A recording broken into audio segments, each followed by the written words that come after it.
All right, welcome to the Friday edition of Warrior Daily. Tom Gorman and Mike Horn, the head men's golf coach here at Wayne State. And Coach, congratulations are in order for you and your team qualifying for the NCAA Super Regional. 6th straight year, 8 out of the last 9. Making it sound like it's kind of a routine thing, but I know there's really nothing routine about it. You guys worked hard to get there. Worked really hard. We started off the spring in about 14th place in terms of the regional rank, and we just kind of chipped away all spring, and we didn't have very many weeks to go, and we finally got it in that 10th spot. So we're real thrilled. Every guy should be really proud of themselves because we did it without a superstar on the team. We did it with missing our 2 best players. We did it with a lot of adversity, a couple guys not particularly healthy as well. So the guys that contributed, which were many, we had 7 or 8 guys that played this spring at different points, so they should all be very proud that they helped us get there. So what's been the reaction of the guys? Really, they've had almost a week now to kind of focus on going towards the Super Regional, which starts Monday. But just tell me about the overall mindset of the team right now. They're pumped up, obviously, because we made it, but they're also kind of relieved that they were the ones not to end the streak, because I put that pressure on them. And then thirdly, they're kind of fired up because now they get to practice. We had finals up till Tuesday. We got to practice yesterday, today, tomorrow, without any interruptions and without any school stuff in the way. So there's a couple guys that their school schedule was so in depth they couldn't really practice a whole lot this spring at all. So they're excited. We played well in practice the last 2 days. We haven't really broken out yet. So I'm hoping, if you can time it right, I'm hoping Supers we can break out a little bit and really make a run. You never know.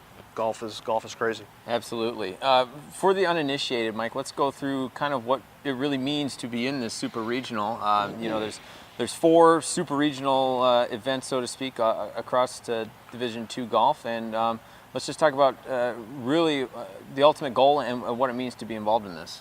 Well, there's a couple hundred golf teams across the country, and 80 teams get to go to the Super Regionals, 20 at 4 different sites. We have 32 teams in our region.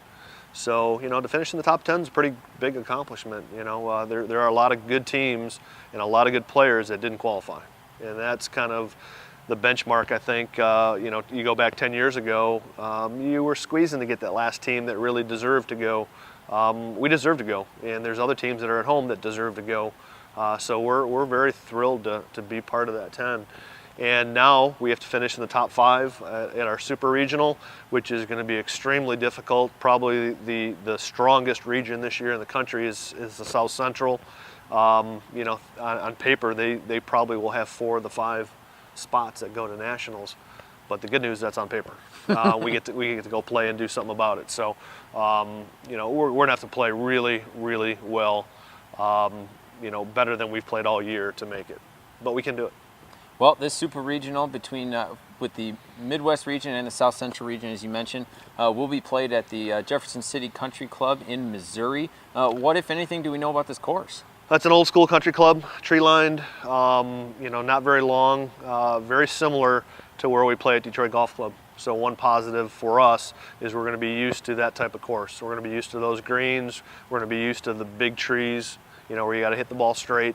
It's not a bomb and gouge course where you can just blow it everywhere and have wedge in. You got to hit some shots and shape some shots to keep it in play. So, it should suit the courses we've been playing, but we got to go out and play. Bottom line is it can suit our game and we can feel good about it. But, we're going to have to go out and break 300 every round and play real well. And we're going to need all 5 guys contributing all 3 days. We can't have any bad nines or a bad day by somebody. So, but we're due to do that. So I'm looking forward to it. You mentioned your game and the starting 5 that you'll have out there. What will be a couple of keys for you guys to focus on at the Super Regional next week? We need to get off to a really good start. We play late in the afternoon the first day. Normally that's the windy time of the day, and if we can catch a break maybe on the weather and play a good round, then we play in the morning the next day. In the morning, you're getting calm conditions, you're getting great greens because nobody's trampled on them throughout the day. So for us, it's kind of a good pairing for a younger team, because if we go out there and play well in the afternoon, we're not going to have a lot of time to think about us playing well. We're going to be out there the next morning right away playing again. So I kind of like the draw that we have for a young team. We have to take advantage of it, though. All right, Coach. Well, for this young team, it should be a great experience and hopefully a lot to build on as those careers of your young guys continue, and we'll hope for some good success. Looking forward to it. Go Warriors. All right, sounds good. And that'll wrap up this Friday edition of Warrior Daily. Have a great weekend.